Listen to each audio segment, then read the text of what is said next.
અમદાવાદમાં પ્લેન દુર્ઘટનાને લઈ સમગ્ર રાજ્ય આઘાતમાં સરી પડ્યું છે ત્યારે અંબાજીમાં પણ શોકનો માહોલ છવાયેલો જોવા મળી રહ્યો છે કારણ કે બનાસકાંઠાના પણ કેટલાક મુસાફરોના આ ઘટનામાં મોત નીપજ્યા છે।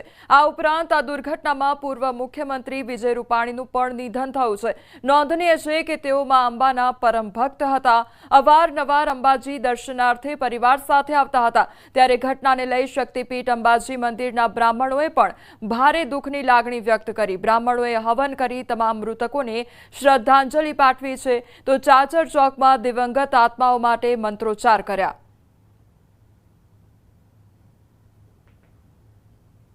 तो अंबाजी मंदिरना दृश्यों सामे आव्या छे के ज्यां तमाम ब्राह्मणों द्वारा तमाम जे मृतको छे तेमने श्रद्धांजलि अर्पण करवामां आवी छे અને હવન કરીને શ્રદ્ધાંજલિ પાઠવવામાં આવી।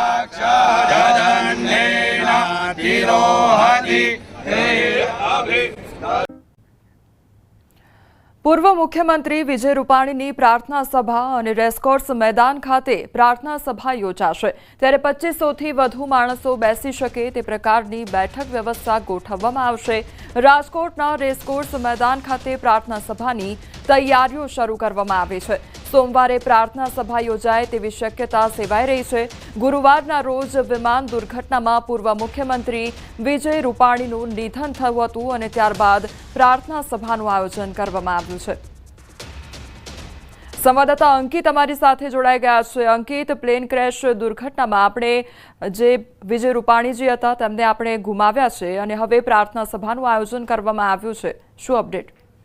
ચોક્કસ ખાસ કરીને વાત કરવામાં આવે તો ગુરુવારના રોજ જે અમદાવાદ ખાતે જે વિમાન દુર્ઘટના જે બની હતી અને તેની અંદર રાજકોટના પનોતા પુત્ર તેમજ ગુજરાત રાજ્યના પૂર્વ મુખ્યમંત્રી વિજય રૂપાણીનું પણ નિધન થયું છે ત્યારે વિજય રૂપાણી ની અંતિમ વિધિ આવતીકાલે રાજકોટના રામનાથપરા સ્મશાન ખાતે યોજાય તે પ્રકારની શક્યતા હાલ જોવામાં આવી રહી છે। અગાઉ વિજય રૂપાણીની લાશનું ઓળખ માટે તેમના બહેનનું છે તે ડીએનએ સેમ્પલ લેવામાં આવ્યું હતું, જો કે તેમના બહેનનું ડીએનએ સેમ્પલ છે તે મેચ નહોતું થઈ શક્યું। તેના કારણે તેમના જે પુત્ર છે ઋષભ રૂપાણી તેમનું આજે સવારના 11 વાગ્યા આસપાસ ડીએનએ સેમ્પલ છે તે લેવામાં આવ્યું છે ત્યારે ડીએનએ પરીક્ષણની હાલ કામગીરી ચાલી રહી છે।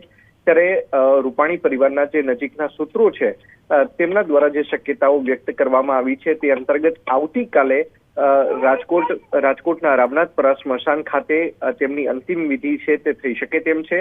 સાથોસાથ સોમવારના રોજ પ્રાર્થના સભા છે તે રાજકોટના રેસકોર્સ મેદાન ખાતે યોજવામાં આવશે ને પ્રાર્થના સભા માટે સ્થળની પણ પસંદગી કરી લેવામાં આવી છે ને હાલ ત્યાં બેઠક વ્યવસ્થા છે તેની પણ ગોઠવણી છે તે શરૂ કરવામાં આવી છે।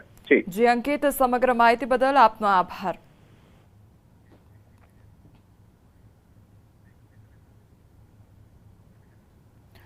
તો પૂર્વ મુખ્યમંત્રી વિજય રૂપાણીના ઘર બહાર વધી છે ચહલ પહલ અને રૂપાણી નિવાસ સ્થાને પહોંચી રહ્યા છે નેતાઓ। ત્યારે ભાજપના નેતા કમલેશ મીરાણી, પુષ્કર પટેલ, મનીષ રાડિયા પહોંચ્યા છે અને પ્રકાશ સોસાયટી ખાતે આવેલા નિવાસસ્થાનમાં તૈયારી શરૂ કરવામાં આવી છે। નિવાસસ્થાન પૂજિતના દરવાજા ખોલવામાં આવ્યા છે તો સ્વર્ગસ્થ વિજયભાઈ રૂપાણીના ડીએનએ રિપોર્ટ બાદ પાર્થિવ દેહને રાજકોટ લવાય તેવી શક્યતા સેવાઈ રહી છે।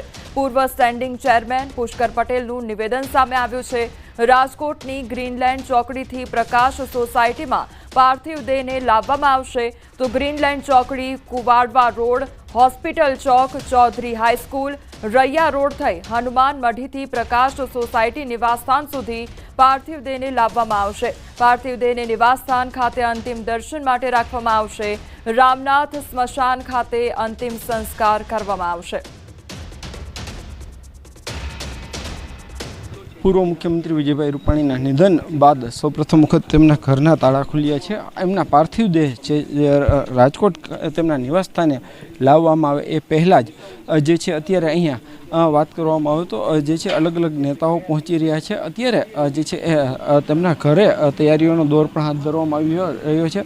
ખાસ કરીને આપ દ્રશ્યોમાં પણ જોઈ શકો છો કે જે રીતે પૂર્વ સ્ટેન્ડિંગ કમિટીના ચેરમેન, પૂર્વ શહેર ભાજપ પ્રમુખ, કોર્પોરેટર સહિતના જે છે પદાધિકારીઓ અત્યારે અહીંયા પહોંચ્યા છે, રાજકીય નેતાઓ પણ પહોંચી રહ્યા છે અને એમના ઘરે હવે તૈયારીઓ છે તેમનો તૈયારીઓનો દોર છે તે હાથ ધરવામાં આવી રહ્યો છે. ખાસ કરીને જે રીતે જે છે વિજયભાઈના નિધન બાદ તેમના ઘરે જે છે આજે પ્રથમ વખત જે છે એ અત્યારે દરવાજા ખુલ્યા છે, એટલે કે કહી શકાય કે હવે જે છે તેમના અંતિમ વિધિ માટેની જે તૈયારીઓ હતી તે તૈયારીઓ હાથ ધરવામાં આવી રહી છે.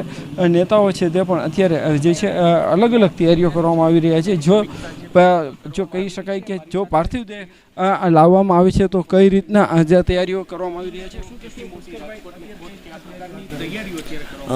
હાલની તકે તો હજી જ્યાં સુધી ત્યાંથી સાહેબના DNA મેચ થવાની વિધિ ચાલુ છે એ થઈ જાય ત્યારબાદ અહીંયા લઈ આવવામાં આવશે અને અંતિમ યાત્રા ગ્રીન લાઇન ચોકડીથી લઈ આવીને પછી અંતિમ યાત્રા કાઢવાની એના માટેની આનુષંગિક તૈયારીઓ અત્યારે કરી રહ્યા છે.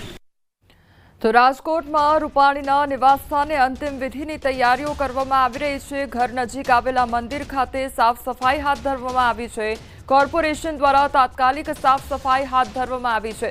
વિજયભાઈના અંતિમ દર્શન માટે આવતા લોકોની વ્યવસ્થા જળવાઈ રહે તેટલા માટે મંદિરના પટમાં કરવામાં આવી રહી છે તમામ વ્યવસ્થા અને સાફ સફાઈ પણ હાથ ધરવામાં આવી છે.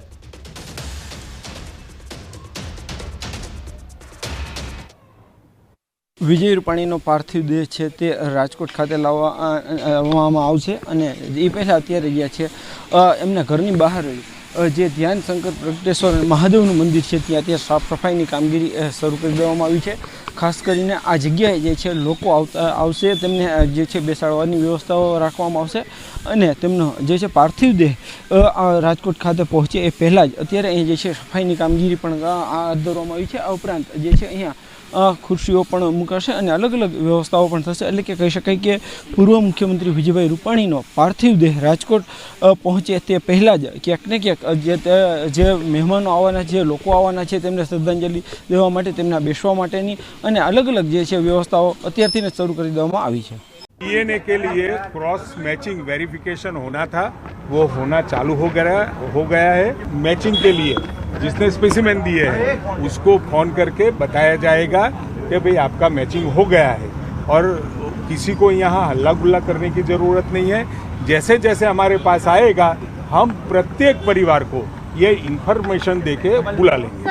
હોસ્પિટલના ડોક્ટર રજનીશ પટેલે જણાવ્યું છે કે કોલ્ડ સ્ટોરેજની પૂરતી વ્યવસ્થા છે. અત્યારે 7 થી 8 જ દર્દીઓ સારવાર હેઠળ છે, બાકી તમામને ડિસ્ચાર્જ કરી દેવામાં આવ્યા છે.